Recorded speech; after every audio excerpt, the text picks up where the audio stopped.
Bueno, hemos estado hablando un montón de procesos y procesos y procesos y procesos. Todo el mundo que vino al frente dijo la misma palabra, proceso.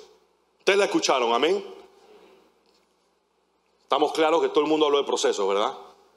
Bueno, lo más chistoso del mundo, y digo chistoso porque es la forma en la que uno humanamente le da la explicación a lo que hace Dios, es de que la prédica del día de hoy se llama procesos. Y yo no sabía de nadie de los que se iba a parar aquí a hablar específicamente qué iban a decir o que iban a hablar de procesos. Así que creo que vamos por buen camino, amén. Cuando tú vas a hablar de un tema y todas las personas antes de ti hablan de lo mismo o hablan encaminado por ahí, significa que el Señor está hablando alto y claro con alguien. Así que vamos a abrir nuestras Biblias y vamos a hablar un poquito de los procesos de Dios, el proceso del Señor. Y para poder que hablemos del proceso de Dios, primero vamos a tener que entrar en contexto de qué es lo que vamos a hablar. No podemos hablar de procesos de Dios sin hablar de Abraham, el padre de la fe. Es uno de los que voy a tomar hoy de ejemplo para poder conversar sobre el tema del proceso. Y cuando nosotros abrimos nuestra Biblia, en el libro de Génesis, en el capítulo 11, donde narra parte de la historia del padre de Abraham, tenemos que entrar en contexto de qué fue lo que sucedió justamente antes de eso.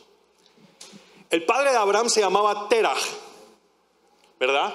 Y vivía en un área que se llamaba Ur de los Caldeos, que hoy en día equivale a Irak, ¿verdad? Todos hemos escuchado de esa nación, ese país. Justo antes, un capítulo antes en la Biblia, habíamos hablado o se lee sobre la Torre de Babel.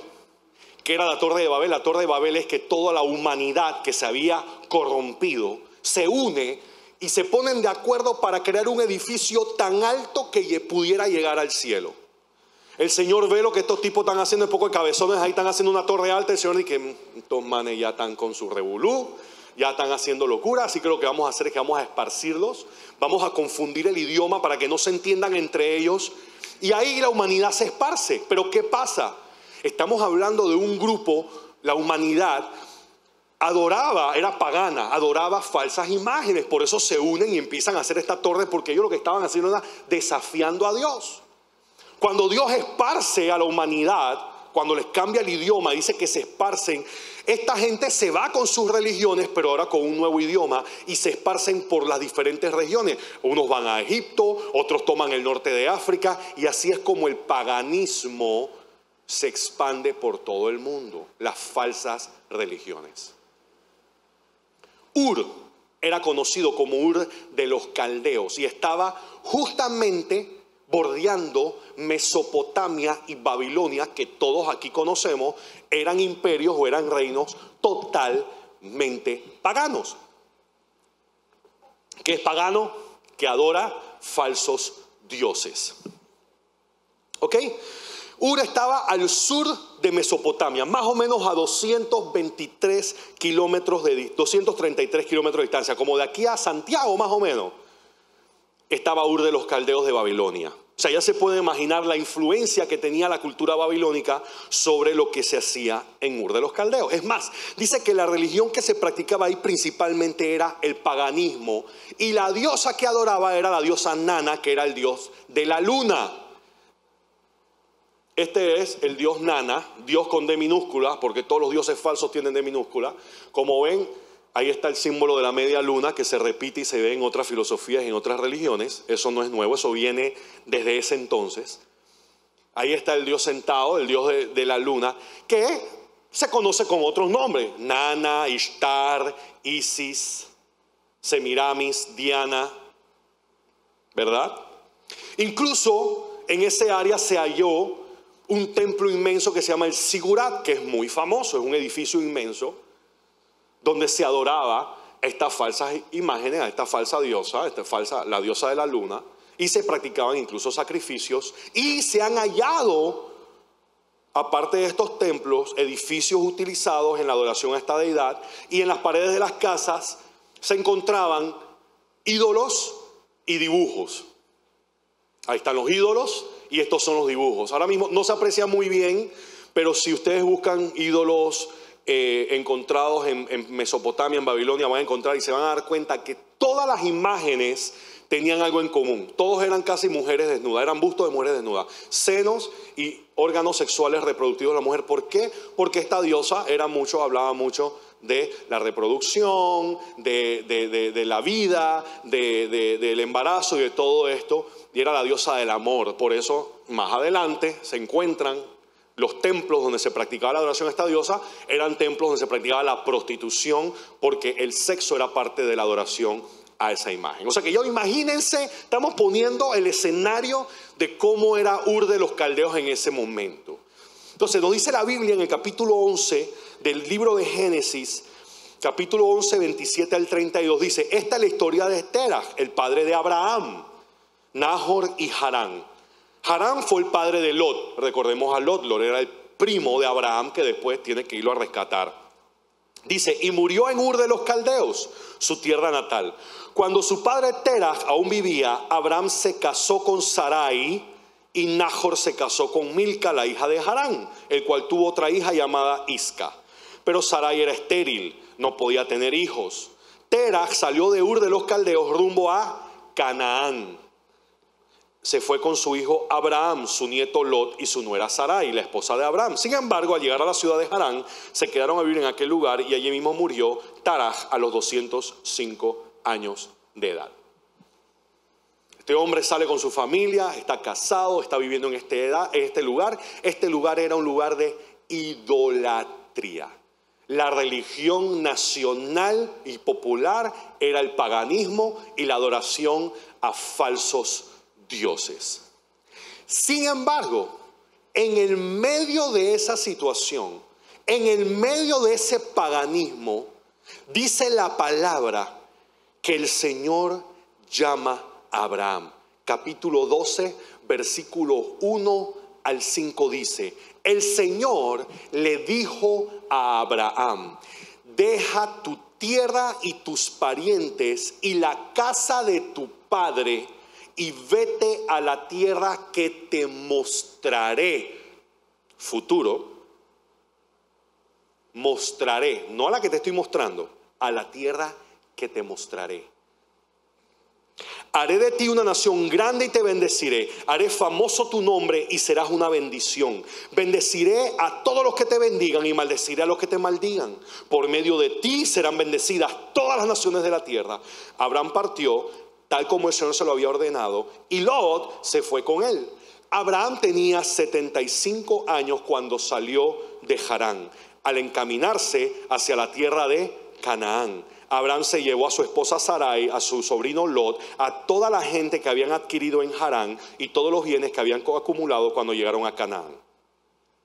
Ok, Abraham es conocido en la Biblia como el padre de la fe. Es el patriarca. Recordemos, si nosotros nos damos cuenta, hemos visto que la humanidad se había corrompido de tal manera que hicieron la Torre de Babel y el Señor los tuvo que esparcir. Y en medio de esa situación, el Señor escoge a uno, llama a uno que venía directo de la semilla, de la simiente, y dice: tú vas a ser el que a través tuyo yo voy a hacer una diferencia y voy a hacer un cambio. Claro, había que traer nuevamente una generación que fuera una generación con temor de Dios y que fuese a hacer una diferencia. Por consiguiente, para poder convertir a Abraham en el padre de la fe, Abraham tenía que pasar un proceso. Vamos a hablar de procesos, porque hay mucha gente que confunde el proceso. ¿De qué es proceso? Vamos a ver lo que la Biblia se refiere con proceso, o cómo la Biblia explica lo que realmente es un proceso. Primero que todo, el Señor se le aparece a Abraham y lo primero que le dice es: deja tu tierra y tu parentela. O sea, hoy tú estás viviendo en Chiriquí. Tienes ganado, tienes trabajadores, tienes a toda tu familia contigo. Y se te aparece el Señor y te dice: deja tu familia, deja tu tierra, deja todo y vete de aquí a una tierra que yo te mostraré. ¿Qué hizo Abraham al día siguiente? Agarró sus timbiliches, agarró su ganado, agarró sus empleados y fue para adelante. ¿Para dónde? Él no sabía para dónde. Él solamente sabía que Dios le había dicho que saliera y que Él le mostraría dónde iba. Primero que todo, para poder Dios empezar a trabajar en él, tuvo que sacarlo de su casa, tuvo que sacarlo de su familia, tuvo que apartarlo de todo lo que él conocía y lo que lo mantenía cómodo. Hello. Señor lo sacó de un lugar de idolatría para llevarlo a otro lugar a donde podría entonces hacer lo que quería hacer, no solamente en él, sino a través de él. Porque a Dios no le interesa solamente tu bienestar. Dios le interesa lo que va a hacer a través tuyo. Porque el propósito de Dios no se limita a uno de sus hijos, sino que a través de ese hijo lo que Dios quiere es alcanzar más hijos. Nunca limites a Dios en lo que está haciendo que solamente es para ti. Cuando tú entiendes que todo lo que hace Dios en tu vida es para que tú seas de bendición para otro, la bendición nunca se va a trancar ni se va a acabar, porque tú sabes para quién es. Si tú estás acaparando y estás porque tú piensas que Dios te quiere y Dios te ama, es verdad que Dios te quiere y Dios te ama, pero que todo lo que estás dando es para que tú estés cómodo y estés contento, te equivocaste. Ese no es el corazón de Dios. Nosotros somos bendecidos para bendecir. Somos bendecidos para darle honra, gloria y alabanza al Dios que es sobre todo nombre. ¿Y cómo hacemos eso? A través de testimonios, es verdad, pero a través también de bendecir a otros, de que otros sean partícipes de lo que Dios ha hecho por nosotros, para que a través de nosotros también esa gente pueda conocer a ese Dios. Entonces, Abraham lo mandan a salir. Lo mandan a salir de su tierra y no solamente lo mandan a salir, sino que ni siquiera le dicen para dónde va. ¿Tú quieres saber qué es fe? Fe es saber, es ir para donde no sabes a dónde vas, pero ir porque Dios te dijo que tenías que ir. Eso es fe. Fe es hacer algo que no entiendes muy bien, pero que tú sabes que Dios te dijo y tú vas caminando en esa dirección. Fe es decir, vende tu carro y decir, pero es que yo no tengo ningún carro ni para comprar, ni tengo un carro alineado, pero Dios te dice, vende el carro y dice, Señor, letrero, se vende. Eso es fe. Fe es empezar a caminar. Hoy compartí un video, qué locura, brother. En 6 horas el video lo han visto 2,000 personas. Y el de la iglesia creo que tiene 6,000 vistas y nada más tiene un día. Para que ustedes vean lo que están haciendo las redes sociales de la iglesia ahora, sin necesidad de anunciar nada, ni vender chicle, ni regalar nada. La gente tiene hambre de la palabra de Dios. La gente tiene hambre del evangelio. Y en este mensaje que yo compartí, que ya van 2,000 personas en 4 o 5 horas nada más, o sea que parece que la cosa está buena. ¿Qué es lo que yo digo? No te preocupes del cómo, preocúpate del qué. Y es lo mismo que estamos hablando aquí. Cuando Dios te manda a hacer algo, deja de estarte preocupando de cómo lo vas a conseguir. Dios no te llamó a ti para que tú diseñes cómo lo vas a hacer, porque jamás vas a entender cómo lo vas a hacer. ¿O es que tú crees que esta hermana mía entendía de que se iba a quedar sin trabajo 1 año y pico y de repente Dios le iba a dar un carro de la nada? ¿En qué cabeza cabe que tú pasas de tener ni trabajo, ni carro y deudas a tener carro nuevo y trabajo nuevo en un periodo en menos de un mes de la nada? Porque Dios es así. ¿Me explico? Por eso nuestra preocupación, nuestra misión no es diseñar el cómo. Nuestra misión es escuchar y empezar a caminar. Imagínense que Abraham le hubiera dicho al Señor, sal de tu tierra y tu parentela a un lugar que yo digo, Señor, ¿y cómo? ¿Cómo yo voy a hacer eso? Tú sabes la cantidad de ganado que yo tengo. Tú sabes la cantidad de gente que yo tengo bajo mi responsabilidad. Abraham no era ningún pintado en la pared. Abraham tenía ganado, tenía gente, tenía cuidadores, tenía pastores, tenía un montón de cosas. Cuando él salió con una, como decimos en Panamá, una ruma de gente. Y él en ningún momento le preguntó al Señor, Señor, ¿yo cómo voy a hacer eso? Tú me estás pidiendo que me mude con un gentío. ¿Tú sabes la infraestructura, la logística, el trabajo que conlleva eso? No, dice que Abraham al día siguiente recogió todo y arrancó. Amén. Juega vivo, papá. Ya saben. Sí, porque es chévere cuando uno dice así mismo, pero cuando el Señor te dice, arranca.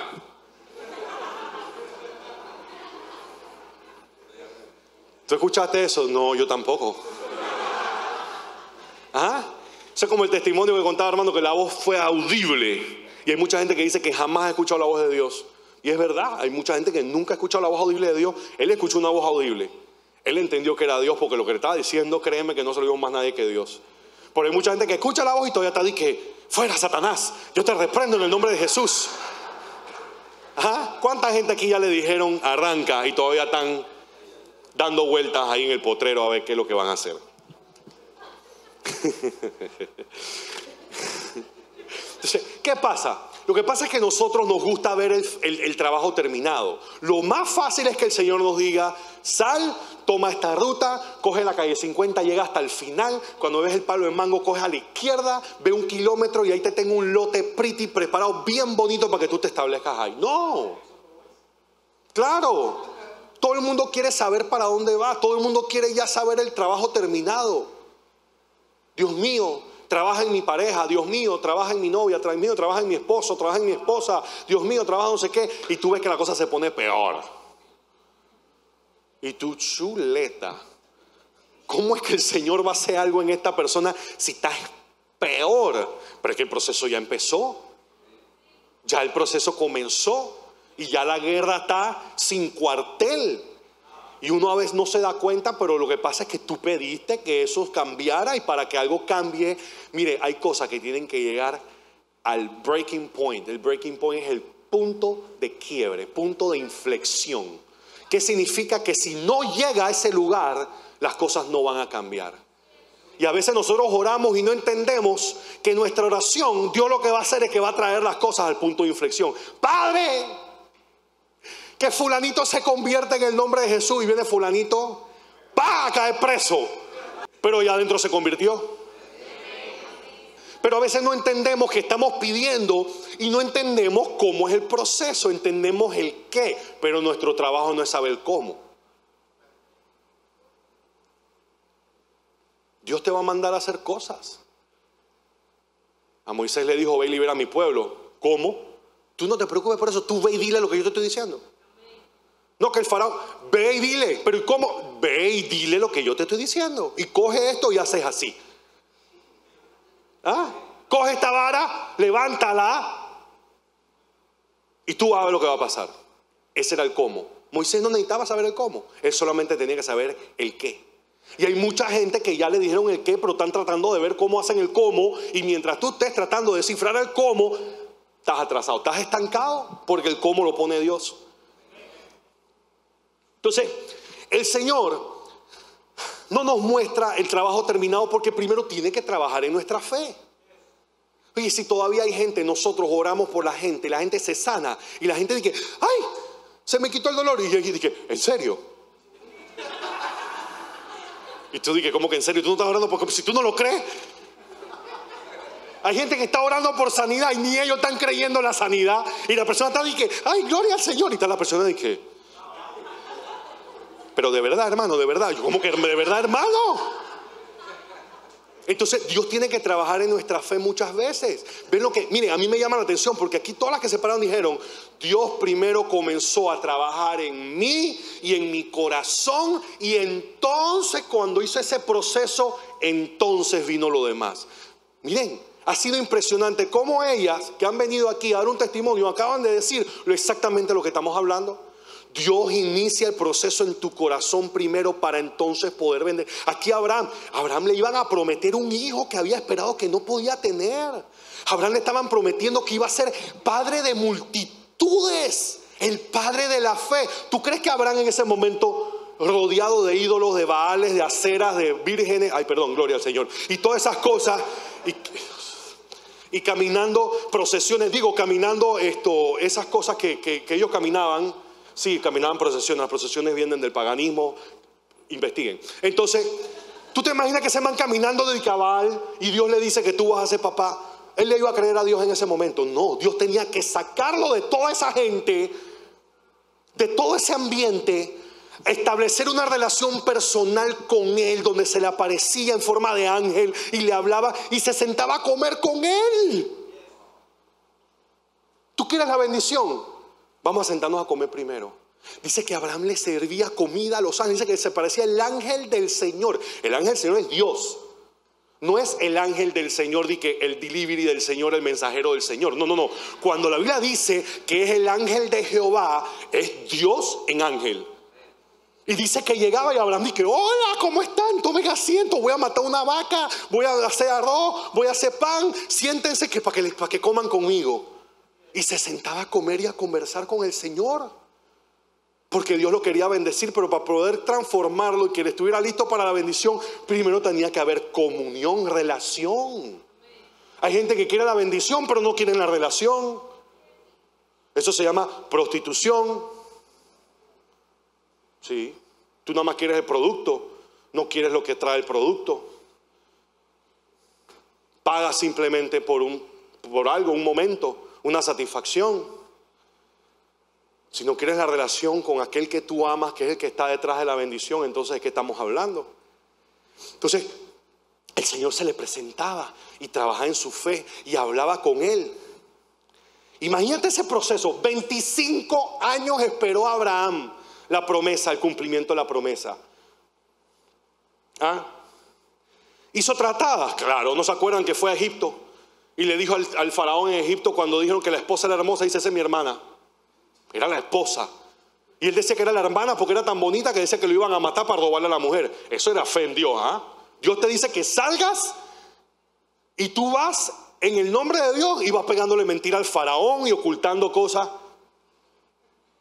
¿Ah?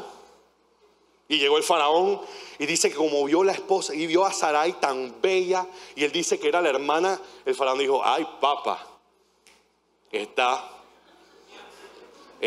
pichona, ven acá, ve, ¿qué quiere? Le dio ganado, le dio riqueza, estaba pagándole la dote para quitarle a la hermana.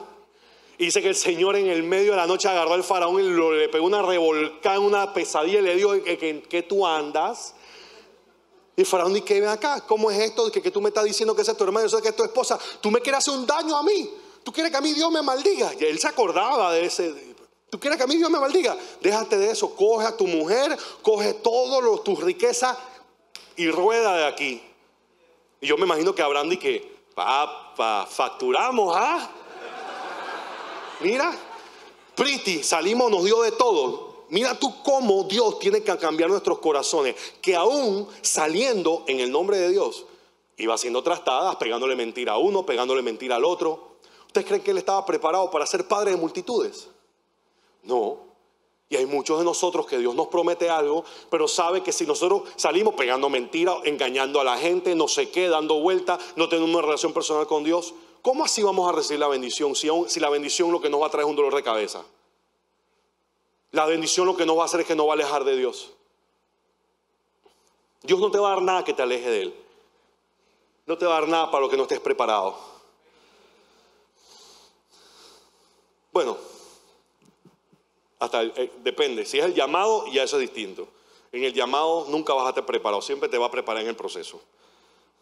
Sí, porque si tú esperas hasta estar listo para ir a predicar o hablarle a alguien, dale, que no eres tú. Entonces, como le dije, en el proceso Dios trabaja tu fe, y eso es lo que dice la Biblia. Isaías 48:10 dice: mira, te he refinado, pero no como a la plata. Dice: en el horno de la aflicción. Apa, ahora sí alaba. Así es que Dios refina en el horno de la aflicción. ¿Quiénes están metidos en el horno de la aflicción? 1, 2, 3, 4, 5, 6, 7, 8. Ok, unos cuantos. Los que no, tranquilo, gloria al Señor. Los que sí, gócense.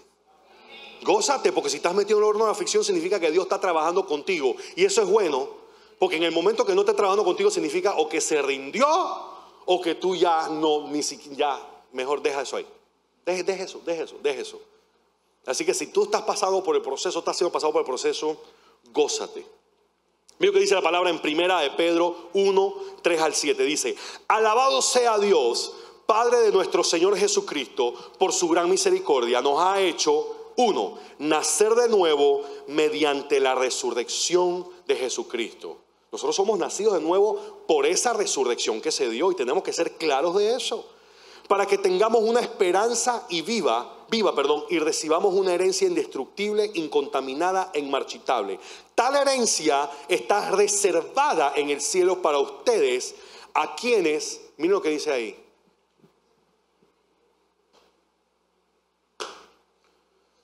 Esta parte, cuando tú lo lees, tu fe, tu vida como cristiano, como creyente, tiene que tomar una nueva medida. Tiene que agarrar como otra dimensión.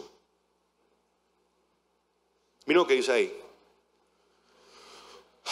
Ahí dice, a quienes el poder de Dios protege mediante la fe. ¿Tú tienes miedo? Dios dice que Él protege mediante la fe.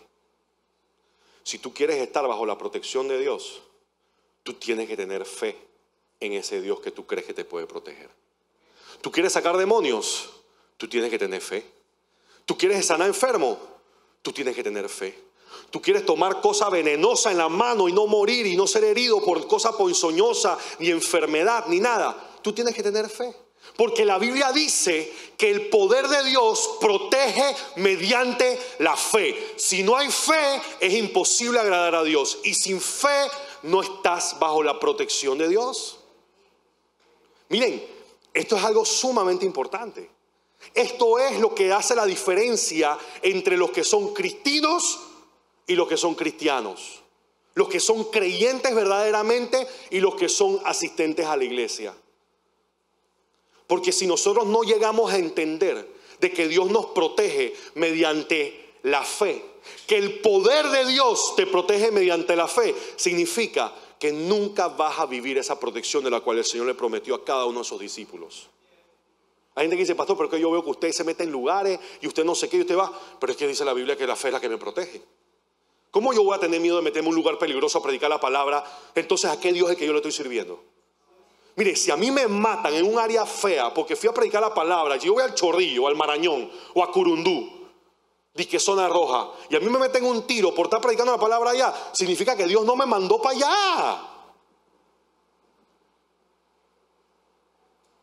Porque si yo voy para allá, mandado por Dios, dice la Biblia que el poder de Dios me protege mediante la fe. ¿Qué clase de testimonio yo tendría si yo voy a predicar la palabra al Chorrillo y me meten un tiro para quitarme la cartera?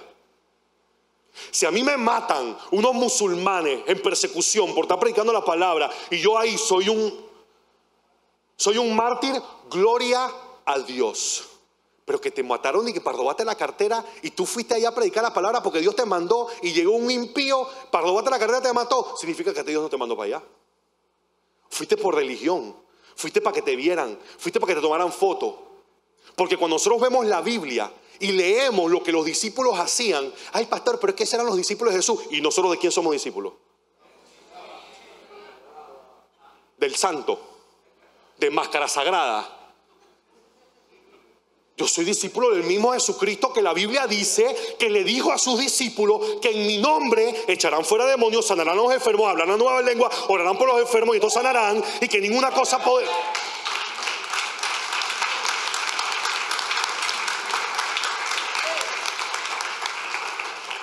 Sé que Pablo iba en un barco y el barco naufragó y a Pablo no le pasó nada. ¿Por qué? Porque Dios lo había mandado para allá.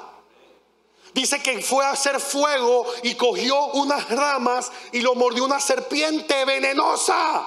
Ahí está. La culebra traba en el brazo de Pablo. Y Pablo sacando un palo para prender una fogata para que les diera calor, porque venían de un naufragio. Y el man va a sacar rama y lo muerde una serpiente venenosa y todos los que están ahí dijeron, bueno, ahora sí. Hasta aquí llegó Pablito.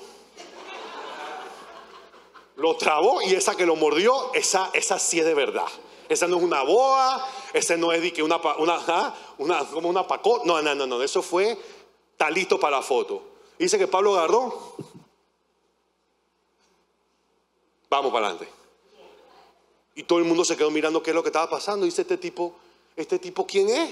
Este tipo es un profeta del Señor, este tipo es un discípulo de Dios, este tipo es un apóstol, discípulo del Señor Jesucristo, que le dijo que nada le iba a hacer daño. ¿Por qué? Porque él iba a hacer una misión. Gente, nosotros tenemos una misión. Nosotros tenemos una misión tan importante como los discípulos en ese día. Y la misma cobertura, el mismo Espíritu Santo que estaba sobre el apóstol Pablo, el apóstol Pedro, el apóstol Juan, Santiago, y cada uno de los que caminan con nosotros está sobre cada uno de ustedes. Pero si ustedes quieren realmente vivir la fe como Dios nos ha llamado a vivir la fe, tenemos que entender que la palabra dice que el poder de Dios nos protege mediante la fe. Y que la Biblia dice que sin fe es imposible agradar a Dios. Si tú no tienes fe, olvídate que no vas a ver a Dios en ningún lado. Es imposible agradarle. O sea, que significa que si tú no tienes fe, tú no le agradas a Dios. Dios no quiere saber nada de ti. Esto es fuerte. Esto es real. Esto es contundente. Porque la Biblia nos está llamando a vivir una dimensión de fe que mucha gente en su vida ha vivido. Y mucha gente viene a la iglesia y levanta la mano, pero no lo cree. Creen en religión. Pero se les manifiestan los demonios enfrente y no saben qué hacer. Porque no han creído que la Biblia dice que tú tienes la autoridad. ¿Cómo tú le quieres parar a un musulmán enfrente y decirle: tú sabes que Mahoma está muerto? Tú sabes que Alá es una mentira. Mohammed está en la tumba. Y su hermano Ali también. Y Cristo sana, Cristo liberta. Y Jesús está vivo en el trono.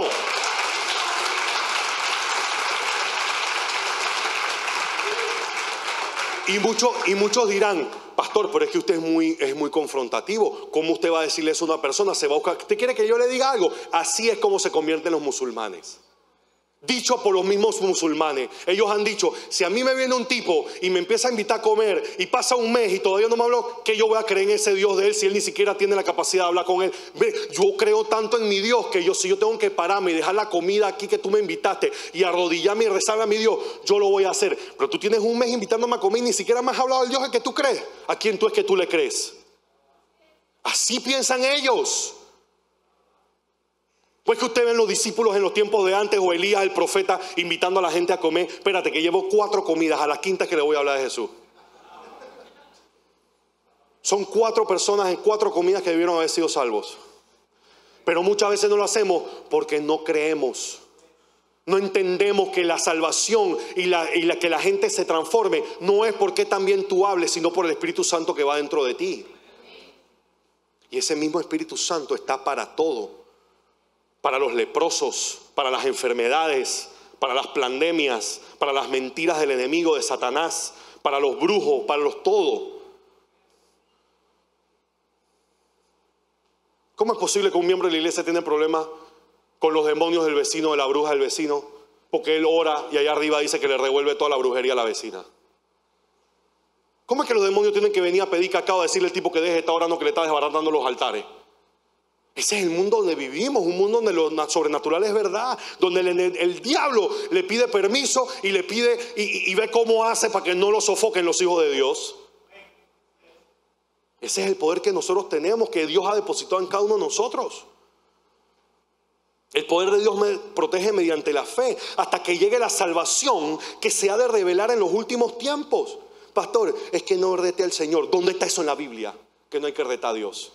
¿Qué es retar a Dios? Y ahora por un enfermo es retar a Dios. Y a sacar un demonio es retar a Dios. Eso es para ustedes motivo de gran alegría, dice. A pesar de que hasta ahora ha tenido que sufrir diversas pruebas por un tiempo. El oro, aunque perecedero, se acrisola al fuego. Así también la fe de ustedes, que vale mucho más que el oro, al ser acrisolada por las pruebas, demostrará que es digna de aprobación, gloria y honor cuando el Señor se revele. Primero que todo, dice que nacemos por la resurrección. 2, lo que les dije, el poder de Dios protege mediante la fe. C, miren lo que dice, ustedes han tenido que sufrir y han tenido que pasar por diferentes pruebas. Nadie está libre de tener que pasar por circunstancias y por pruebas. La Biblia dice que lo mismo llueve para justos que para pecadores. Cada uno de nosotros tendrá que pasar por aflicciones y por situaciones, pero las pasaremos y las pasaremos de la mano de Dios. ¿Por qué? Porque eso es parte de los procesos, lo que Dios está haciendo en la vida de cada uno de nosotros. Eso es parte. ¿Tu fe va a ser probada? Claro. ¿Cuántos aquí no hemos venido y hemos sentido algo de parte de Dios y hemos empezado a trabajar? Y cuando pensamos que está todo listo, todo se cae. Y tú dices, chuleta, pero Dios no me metió en esto. ¿Cómo así? ¿Cómo así que yo tenía todo el trabajo ya alineado? Me llamaron a la entrevista, me dijeron que yo era el mejor candidato, que me iban a llamar para firmar el contrato. Yo le doy gracias a Dios y de repente se cayó. ¿Cómo así que yo tenía el préstamo aprobado para comprar un carro nuevo y ya yo estaba listo y ya y todo? Se cayó. ¿Cómo así que ya estaba embarazada y estábamos esperando al bebé y de repente se deshizo? ¿Tu fe será probada? ¿Qué mejor momento para saber si tú crees o no crees en Dios que cuando crees que estás a punto de recibir la promesa y casi en tus manos se desvanece? ¿Qué vas a hacer? ¿Qué vas a hacer? ¿Te vas a amargar? ¿Vas a decir que Dios no te quiere? ¿Que por qué a ti? ¿Que porque todo el mundo le está yendo bien y a ti no? ¿O vas a darle gracias a Dios y decir, Señor, tú sabes que me libraste? Tú sabes lo que estás haciendo. Tú eres fiel, tú eres bueno. Y yo sé, Padre Santo, que lo que tú comenzaste lo vas a terminar. Pregúntale a cualquiera que se paró aquí a dar su testimonio. ¿Cuántas veces no pensaron que este era el fin de semana, que hoy sí voy a dar mi testimonio? Ay, papá, el trabajo que tanto esperé, ahora sí. Y de repente, ¡puf! Dios mío, ¿pero qué pasó? Hubiera sido otra persona y te dice, estás haciendo algo mal. Dios te está castigando porque no has sido fiel. La Biblia dice que Él es fiel aun cuando nosotros no somos fieles.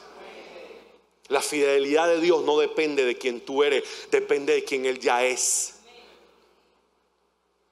Esas son las pruebas. Esas son las pruebas. Cuando tú piensas que todo está listo y se fue. Y tú dices, ¿y ahora? ¿Y con qué voy a pagar? Y Dios sabe que tú crees que Dios no sabe lo que tú necesitas. ¿Tú te imaginas el pueblo de Israel sacado de Egipto? Vieron el faraón, vieron las pruebas, vieron las plagas, vieron a Dios de su lado, sabían que Dios estaba con ellos, salieron huyendo y cuando ya eran libres prácticamente, hacha la máquina. Y ahora el mar rojo. Y atrás viene el faraón con sus carros y con sus guerreros. Y ya éramos libres, ya habíamos salido, ya habíamos dejado atrás la esclavitud y todos nos habían dejado ir y nos habían entregado joyas y cosas para que nos fuéramos. Y cuando ya teníamos la libertad al fin, el mar rojo. ¿Cuántos de ustedes le ha pasado así? ¿Ah? Que tú piensas que ya ahora sí y te encuentras. No te encontraste un charco. No te encontraste una canaleta. No te encontraste el mar rojo. O sea, hasta aquí llegaste, se acabó. Dead end, calle sin salida, se acabó la carretera. ¿Qué hizo el pueblo de Israel? Empezaron a maldecir, hasta aquí nos trajeron, nos van a matar, no sé qué, esto, para eso nos sacaron, para venir a traernos hasta aquí en la orillita, mejor nos hubieran matado allá, o hubiera sangrado sobre esa tierra en vez de sangrar sobre la arena. Y en ese momento, el Señor le dice a Moisés, Moisés, que Moisés me imagino que diría, bueno Señor, ¿y entonces? Me hiciste pararme enfrente de esta gente, gritarle, decirle que eran y esto y eran lo otro. Me hiciste ir al faraón una y otra vez, casi me matan no sé cuántas veces. Porque cada vez que Moisés iba donde el faraón decía, esta es la vez que me van a matar, ahora sí me van a matar. Hoy sí no salgo. Y salía y el Señor, ve donde el faraón. Es que nosotros lo vemos como que qué bonito, ve y habla con el faraón como si el faraón fuera... Hay gente que tiene terror de hablar con el jefe y el jefe es un pobre humano, un mortal, y que era el faraón de Egipto, el supuesto representante de Dios sobre la tierra. Y este man tenía que ir a hablar y a presentársele enfrente del trono. Faraón, deja a mi pueblo ir o viene juicio. Que yo te diga a ti, ve y dile a Nito allá que deje la corrupción y a Gaby para que vea, que suelten esos contratos directos, para que tú veas la risa que te va a dar ahí para allá. Y allá iba el hombre. Y después de todo eso, calle sin salida, el mar rojo. ¿Ahora qué hago? ¿Ahora qué hago? ¿Ahora qué hago? Cree. Porque tu Dios es el mismo que separó ese mar rojo. Es el mismo ayer, hoy y siempre. Y si Él te ha dicho que es por ahí, aunque Él tenga que partir el mar de nuevo, por ahí va a ser. La gente dice, es que el mar se partió porque en el Peloponeso hubo una erupción en no sé dónde y eso ocasionó un sismo submarino. Sí, está bien, todo lo que tú quieras, pero ¿tú sabes quién fue el que apretó el switch para que eso sucediera? Si un volcán hace erupción, es porque mi Dios quiere que haga erupción.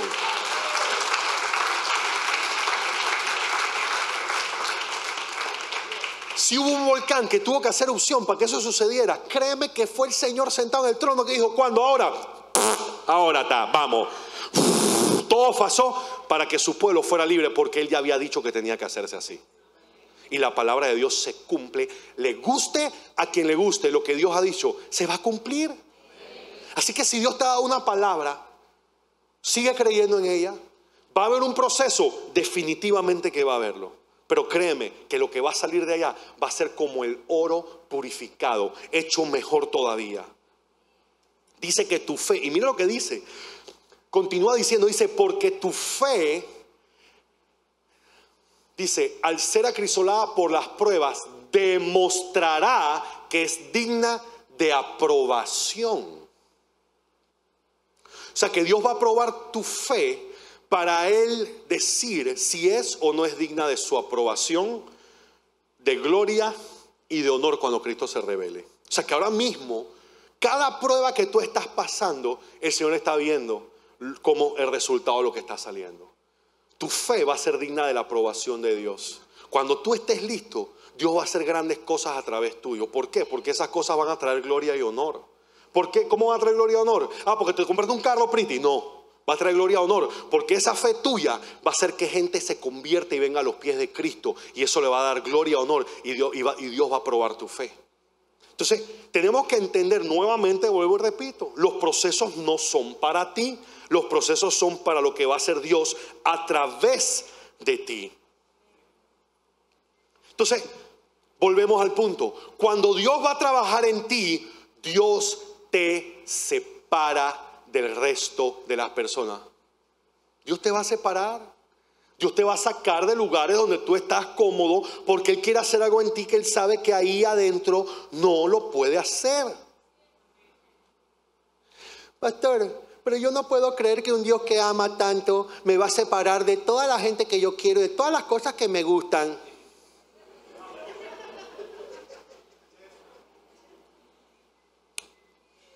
Es que Dios es amor. Y yo no creo que mi Dios, que ese Dios me vaya a separar de toda esa gente que yo quiero. Eso no es normal, eso no es Dios de amor.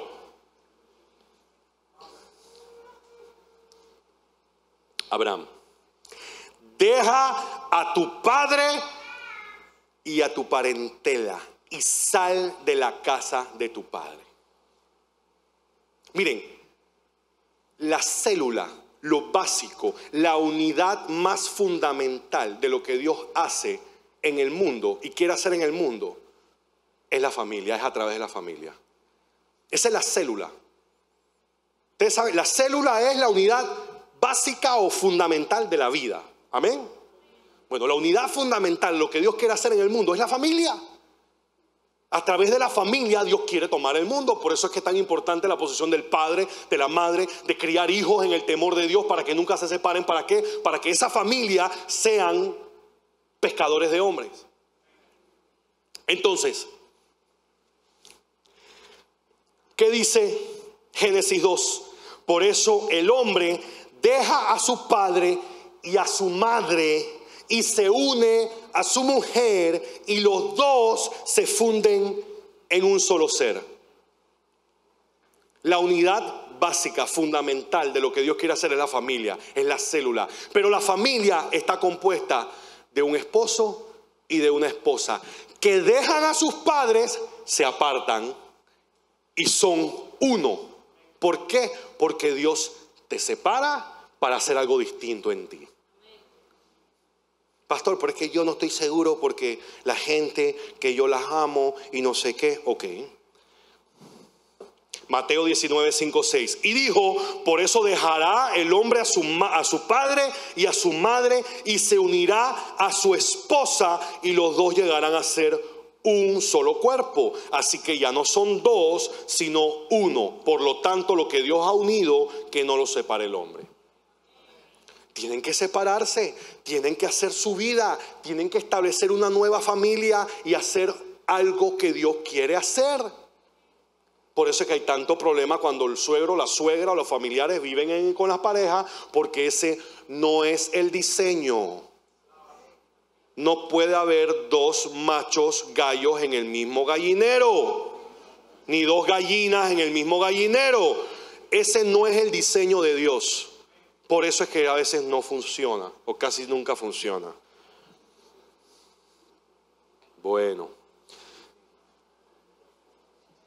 tú sabes, ¿no? Pastor, pero es que yo no creo que Dios, Jesús, mande a dejar a su familia. Ay, Señor. Mateo 8, 21 al 22. Otro discípulo le dijo a Jesús, Señor, primero déjame ir a enterrar a mi padre. Y Jesús le dijo, deja que los muertos entierren a los muertos. Tú sígueme. Y el papá de ese muchacho no se había muerto todavía. No era de que espérate que voy a un funeral y yo te alcanzo. Era espera que voy a esperar que mi papá se muera para enterrarlo. Y ya que yo soy libre y no tengo que, entonces yo te voy a seguir. No, deja que los muertos entierren a los muertos. ¿Qué significa? Que nuestro llamado espiritual, lo que Jesús, lo que Dios quiere hacer, es mucho más importante que todo lo demás. Sí hay que honrar a la familia, sí hay que honrar a tu padre y tu madre, pero si eso está por encima de lo que Dios te está mandando a hacer, hello. Jesús estaba buscando discípulos y a todos los discípulos le dijo, carga tu cruz y sígueme. ¿Qué significa? Que todos tuvieron que dejar algo que querían, que amaban, que les gustaba, pero ¿está Dios o está lo que tú quieres? ¿Cómo así? Lucas 14, 26. Si alguno viene a mí y no sacrifica el amor a su padre y a su madre, a su esposa y a sus hijos, a sus hermanos y a sus hermanas y aún a su propia vida, no puede ser mi discípulo. Pastor, ¿por qué yo no creo que Dios va a querer que yo me pelee con toda mi familia para seguirle? Si toda tu familia es idólatra y toda tu familia está adorando falsos dioses, tienes que adorar a Dios por encima. ¿Por qué? Porque la única forma que esa familia tuya va a conocer la verdad es si tú estás dispuesto a decir la verdad. ¿Cómo van a conocer la verdad si tú no le dices, disculpen, pero según la Biblia, esa no es la verdad? Y te excluyes de eso. Pastor, es que yo estoy ahí para que ellos vean. ¿Para que ellos vean qué? ¿Para que ellos vean qué? Que ellos vean que tú te sometes, para que tú le tengas que decir a Dios después cuando te pares ante el trono del juez santo y Él te diga idolatría. ¿Tú qué hacías arrodillándote frente a una imagen falsa? Ay, es que por mantener la paz en mi casa.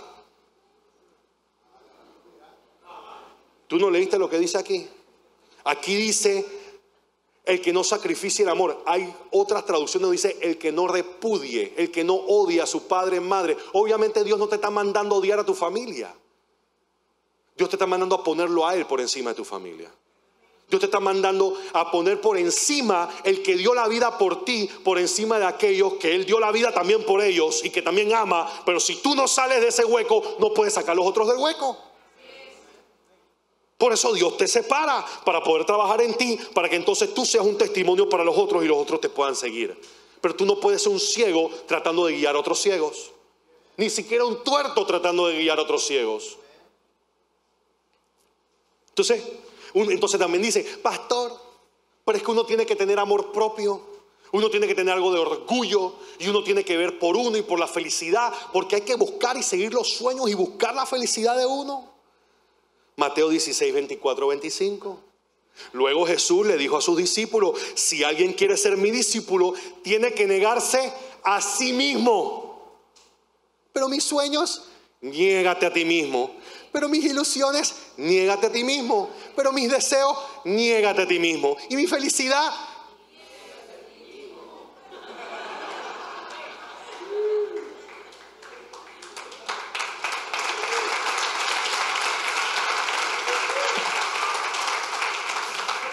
dice, tomar su cruz y seguirme. Porque el que quiera salvar su vida, la perderá. Pero el que quiera su vida por mi causa, la encontrará. ¿Qué significa? No significa que Dios no quiere darte sueños. No significa que Dios no quiere tu ilusión. No significa que tú no vas a ser feliz. Tú no vas a ser feliz. Tú vas a ser gozoso. Tú vas a ser gozoso y todo el tiempo. ¿Por qué? Porque les he explicado, el gozo es eterno, el gozo depende de lo que Dios ya hizo, no de que también me da. Y cuando tú te alineas con la perfecta voluntad del Padre, créeme que vas a ser feliz, créeme que vas a cumplir tus sueños, créeme que vas a cumplir tus ilusiones. ¿Por qué? Porque cuando tú pasaste suficiente tiempo en el Señor, dice la palabra que Él pone el querer como el hacer. Significa que esos sueños, esas ilusiones y esos deseos en tu corazón, los puso Él. Van alineados con su deseo, con su voluntad y con su corazón, no con el tuyo.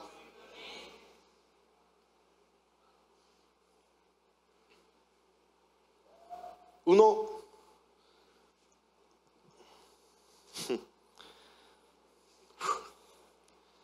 como yo le decía, no, yo no voy a ser pastor. Yo le digo, no hay mejor trabajo en el mundo para mí que el que yo llevo ahora mismo. ¿Por qué? Porque cuando yo decía que yo no quería ser pastor, esa era mi carne hablando. Pero Dios puso en mí un querer como un hacer. Él pone ese deseo en ti, ese sentir, ese llamado, esa vocación, que después se ejecuta y tú te sientes como que finalmente encontraste el por qué fuiste creado, el para qué te dieron esos talentos y esas cosas. Cuando yo estaba más pelado, yo veía que mi papá me mandaba a todos los cursos de verano a aprender inglés. Todo, papá, no había ni uno que yo me salvara. Todos mis amigos jugando béisbol y yo metido en un salón, el verbo to be. I am, you are, he is. ¿Por qué? Yo quiero ir a pasear, yo quiero ir a jugar, yo quiero divertirme. Inglés. Viene el verano, ahora te vas de intercambio. ¿A dónde? A un hueco donde nadie habla español. O hablas inglés o te mueres de hambre. Vaya. Y quedé hablando inglés. Y yo decía, tú sabes, y uno dice, es que esto es bueno para la vida profesional, uno tiene que saber hablar inglés, vas a conseguir trabajo, vas a hacer esto, vas a hacer lo otro. Y cuando hago así, traduciendo. En África y en la India, traduciéndole a pastores, evangelizando y preparando pastores, preparando ministros, preparando apóstoles, preparando maestros. ¿Por qué? Por algo que Dios había iniciado, había puesto en mí y yo no sabía para qué lo iba a usar. Miedo. Todos los días. Todos los días, ¿o es que tú crees que uno no siente miedo? Digo, yo no sé si hay alguno aquí todavía que no se haya enterado de que yo estoy estudiando aviación ahora. Estoy a punto de sacar mi licencia de piloto privado y la gente dice, y ahora el pastor se volvió loco, ahora el pastor se había trabajado en una aerolínea y va a dejar la iglesia. No. Yo estoy cogiendo el curso de piloto porque en alguna vez yo sentí el deseo de hacer eso. Yo dije, algún día yo tendré la capacidad de hacerlo y cuando pueda hacerlo haré. Y no es que lo estoy haciendo ahora porque tengo la capacidad de hacerlo, porque realmente no. Yo hubiera preferido utilizar ese dinero para otra cosa. Pero las puertas se empezaron a abrir. El Señor me dijo, es por ahí, es por ahí. Porque Dios ha puesto una visión en nuestros corazones de hacer algo para el reino y vamos a usar los aviones. Aquí hay gente llevándole a comer todos los días a los indigentes. Aquí hay gente atendiendo a la gente en la calle. Aquí hay mucha iglesia en la ciudad de Panamá que no está haciendo su trabajo y que no predican a la gente afuera. Yo no veo gente evangelizando. ¿Y qué pasa con la gente en Darién? ¿Y qué pasa con la gente en San Blas y en Veragua y en Chiriquí y en Bocas del Toro? Es que no llegamos porque es muy difícil llegar. Bueno, vamos a comprar un avión pues. Si hay una pista de aterrizaje para llegar, vamos a llegar y vamos a predicar el evangelio. Porque esa gente también necesita escuchar la palabra. Y si yo tengo que aprender a manejar un avión para poder llevar a la gente, para que le prediquemos la palabra a la gente allá, vamos a aprender a hacerlo. ¿Por qué? Porque Dios me dio la capacidad y me dio la sabiduría para aprender cómo hacerlo. Miedo, todos los días. ¿O es que tú crees que montarse en una cosa que tú sientes que se va a caer en cualquier momento no te da miedo? No, y les estoy hablando claramente porque la gente piensa que uno es, que por aquí corre aceite Coolant, frío como el hielo. La primera vez que fui a volar, el primer día, que supuestamente es un familiarización con el avión, porque llevas 3 meses. Miren, nosotros fuimos la primera clase que dio toda la teoría de vuelo por Zoom. ¿Serio? Nosotros estamos pasando a la historia. Ojalá que vivos todos. Pero estamos pasando a la historia. Fuimos el primer curso que dio teoría de aviación por Zoom, por la pandemia. Nosotros fuimos, yo vi el avión por primera vez, físicamente lo toqué el día que fui a hacer el examen de teoría escrito. Y te montan en el avión y te dicen, vamos a hacer un vuelo de familiarización para que apliques todo lo que ya vimos, para que te orientes, tú sabes. Y ya de ahí en adelante entonces empezamos. Y la primera vez me monto, vamos a dar una vuelta, el capitán, mira que esto es Disney World, tú vas a pasear, tú no vas a hacer nada. Tú vas nada más para que veas cómo es el asunto. Mire, yo he viajado, yo me he montado en aviones, he montado tren, he montado, yo no sé ya, casi que no he hecho, gracias a Dios. Y me acuerdo que el instructor me dice, vamos en el aire, y yo, tranquilo, qué chévere, mira la ciudad, qué bonito, belleza, ¿no? Dios, tú eres grande y maravilloso, qué pifia, qué pretty. Y de repente dice, esto es un banqueo de 45 grados. Y dije, ay Señor. Yo no sufro de mareo, yo nunca me mareo. Me dice, ahora vamos para el otro lado. Me dice, ¿estás bien? Yo, perfecto, belleza, no ha pasado nada, vamos para encima, pretty. Respira, Juan Mario, inhala por la nariz, exhala por la boca, todo va a estar bien. Ahora vamos a hacer un stall. Stall es un desplome y el avión hace así, ¡guap! Un pedacito. Y yo, ¡wow! Y el capitán me mira y me dice, ¿todo bien? Y yo digo, todo bien, todo bien. Y dice, ¿estás mareado? Y yo, no, yo no me mareo. Dice, ok, ahora vamos a hacer para el otro lado. Miren, no habíamos terminado. Yo estaba buscando la maleta, buscando dónde yo iba a vomitar. El capitán me dice, ni siquiera en avión de pasajeros. Yo he volado vuelos de 14 horas sentado en un avión y yo jamás me he mareado. Yo estaba en un avioncito chiquito, encima del lago Gatún, buscando en mi bolsa donde yo encontraba un cartucho. Gracias a Dios yo había comprado un kit de bolsas de esas de avión para vomitar. Y ahí, como un chiquillo vomitando al lado de mi instructor, vomité la vida. La que tenía y la que no tenía. Me puse blanco, empecé a sudar frío, pálido. Me dio una pálida a otro nivel, de las que daban cuando uno cogía droga, ahora pero sin droga, así palideado. ¿Serio? Y yo dije, hasta aquí llegó esto, gracias por participar, que tengan un buen día, esto suena fabuloso, suena perfecto, el plan suena muy bonito, Dios mío, pero en esta yo creo que yo no voy. De verdad. Aterrizamos, me bajé del avión, verde, blanco, azul, le dije al capitán, hasta mañana, con una voz entrecortada. Y me subí al carro, arranqué, prendí el aire acondicionado, me dio frío, o sea, estaba sudando frío dentro del avión, dentro del carro, blanco, me bajé, seguí vomitando. Y al día siguiente el capitán me dice, no, mañana a las 9 de la mañana. Yo esa noche tuve un problema en mi casa.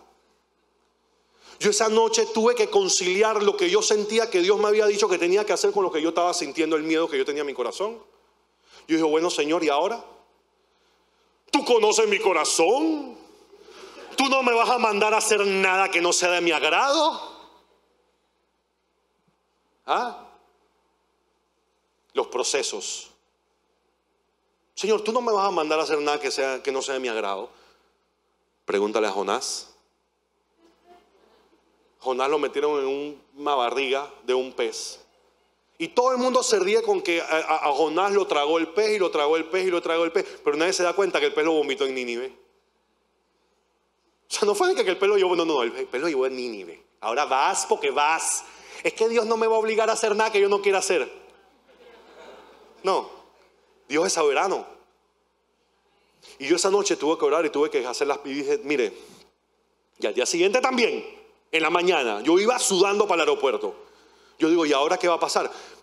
Me dice el capitán, no había desayunado, gases, esto, es normal. Pero dentro de ti, lo que empieza la mente a dar vuelta es decir, ¿y si te da ese mareo de vuelta ahí arriba? ¿Y si no hay bolsa y no sé qué? ¿Y ahora cómo tú haces? Y cuando estés solo ese mareo que tú no puedes hacer nada. Y yo tuve que decir, mira, vamos a ver. A mí Dios me mandó a hacer esto. Yo no decidí. Dios me mandó a hacer esto y la prueba está en que cuando yo dije ahora, se abrió todo para que yo pudiera. Yo incluso lo compartí con ustedes. Me faltaba hasta un récord policivo que salió un error. Y en cuestión de 2 días eso se lo solucionó para que yo pudiera meter el récord a tiempo, para que salieran los papeles. Todo eso fue todo el Señor mostrando el camino. Entonces ahora tú dices, bueno, pero ¿cómo es que tú me mandaste para esto y ahora yo casi me muero? Esto no es de Dios. Y muchas veces nos vemos en esa situación. El miedo, el temor. Y ahí, Dios no me ha dado espíritu de temor. Dios me ha dado espíritu de poder, de amor y de dominio propio. Y lo que yo tengo es miedo. Y yo dije, Señor, ¿yo a qué tengo miedo? ¿Tengo miedo a morirme? No, porque yo sé que si me muero sé para dónde voy. ¿Tengo miedo a cómo morirme? Bueno, la verdad es que yo no me quiero morir cuando se caiga. Pero yo dije, yo estoy aquí porque yo quiero estar aquí. Yo estoy aquí porque yo estoy obedeciendo que tú me mandaste a estar aquí. Yo estoy aquí porque yo sé que si tú me vas a matar, no me vas a matar mandándome a hacer algo que me mandaste a hacer, porque ¿cuál es el mejor? Mátame antes o mátame, pero no me mandes a hacer esto porque imagínate. Pero al final lo que yo tuve que entender era que mi miedo era un miedo que no era infundado por Dios, era un temor que el enemigo estaba poniendo para que yo no terminara de hacer lo que Dios me había mandado a hacer. Porque cuando tú te sientas y tú dices, ¿qué es lo que tengo miedo? Que se caiga el avión. Vamos volando a tanta velocidad, para que se caiga tiene que ser tanta velocidad. O sea, para que este avión se caiga, yo tengo que ser demasiado chambón y Dios no me hizo así de chambón. Hasta allá no he llegado. Y tú empiezas a ver punto por punto y te das cuenta que lo que está sucediendo es que es normal que tengas miedo a algo que no es conocido. El problema es cuando permitimos que ese miedo nos trunque y no nos deje cumplir con el propósito que Dios nos ha puesto. Y yo les digo, yo tuve que prepararme bonito y yo tuve que hacer las cuentas y decir, bueno, ¿qué es lo que está pasando aquí? Y tuve que orar. Y me di cuenta que lo que había sucedido era un incidente que pudo haber sucedido en cualquier momento, aunque era, oye, te fuiste sin desayunar. Pero ese error que cometí abrió la puerta para que yo pensara, o mi mente o el enemigo empezara a plantar pensamientos que no eran de parte de Dios. Y muchos de nosotros estamos aquí. Dios nos ha dado una misión, pero porque algo pasó al principio o algo no nos salió bien, inmediatamente lo planchamos y pensamos y el enemigo nos dice, no, ese no era para ti, tú te equivocaste, Dios no te mandó a hacer eso. Y Dios sí te mandó a hacer eso. Así que yo no le puedo decir a la gente, sabemos que Dios nos dice que no nos ha dado espíritu de cobardía, sino de amor, dominio propio y de poder. Así que yo los invito a todos que cuando te presenta el temor, ¿a qué es lo que le tienes miedo? ¿A qué realmente es lo que tu corazón te está diciendo? Que hay algo que no va a salir bien o hay algo que no debes hacer o un lugar donde no debes estar. Porque yo les aseguro que si Dios te ha mandado a hacer algo, no importa qué se levante o quién se levante, las cosas se van a hacer porque Dios está de tu lado. Y miren, yo no voy a extenderme ni mucho menos, pero gracias a Dios yo subí los videos, subí las fotos, ahí estamos y seguimos adelante. Y no solamente seguimos, sino que gracias a Dios vamos a un paso bastante acelerado en relación con los demás. Pero si yo le hubiera hecho caso a ese temor mío, algo físico, algo fisiológico, algo que fue una equivocación que hubiera podido pasar a cualquiera, yo hoy en día estuviera teniendo que orar con el remordimiento de saber que Dios me mandó a hacer algo y que yo no le estoy obedeciendo porque puse un temor humano por encima de la fidelidad de la palabra de lo que Él me había dicho. Procesos todo el tiempo. Tenemos que identificarlos, tenemos que ser sabios y tenemos que saber que cuando Dios quiere iniciar o está haciendo algo en nosotros, por más doloroso que sea, por más penoso, por más lo que sea, es por nuestro bien. Y del otro lado vamos a salir mejores. Aunque nos separe de gente un tiempo, aunque nos separe de personas que amamos, cosas que queremos y cosas que nos guste, la realidad es que vale la pena. Todo, cada uno, cada momento, cada minuto y cada segundo vale la pena. Como le dije, Dios te saca de tu comodidad, te saca de lo que te rodea, te saca de cada una de esas cosas para poder trabajar en ti. Pero la Biblia dice, el primer mandamiento es amarás a Dios sobre todas las cosas. Cuando tú tienes eso claro en tu vida, tú estás dispuesto a pasar por el proceso que sea. Porque nuestro amor por Dios tiene que ser tan, pero tan grande que estemos dispuestos a renunciar a lo que sea con tal de cumplir el propósito de Dios en nuestras vidas. Y créame que cuando tú te alineas con el propósito de Dios para tu vida, cuando tú estás dispuesto, cuando tú amas a Dios de tal forma que todo lo demás pasa a segundo plano, Dios te posiciona en el lugar correcto porque sabe que puede confiar en ti. Y como en lo poco has sido fiel, en lo mucho entonces Él te pondrá. No le huyamos a los procesos de Dios. Los procesos de Dios son para refinar oro.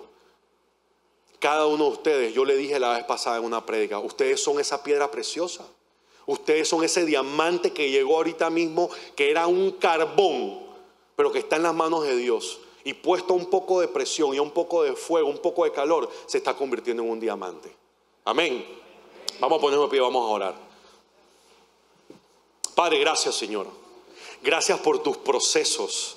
Gracias por tu amor, por tu fidelidad, Señor. Porque, Padre, los procesos que los que pasamos son por eso, porque nos amas. Porque nos amas tanto que no nos quieres dejar igual, sino que quieres que seamos mejores, que seamos distintos. Señor, en el nombre poderoso de Jesús te pedimos que nos ayudes a identificar esos procesos, a alinearnos con ese proceso, para que, Señor, puedas trabajar en nosotros aún más rápido de lo que has estado trabajando. Queremos ser vasijas terminadas. Queremos ser, Señor, puestos obras maestras en tus manos para cumplir con ese propósito de traer hijos a tus pies, para darte honra, gloria y alabanza. Que nuestra fe, Señor, sea un estandarte, que sea aprobada, que sea digna de gloria y de honra a tu nombre, Señor, en el nombre poderoso de Jesús. Y todos los que estamos aquí decimos amén y amén. Denle un aplauso al Señor.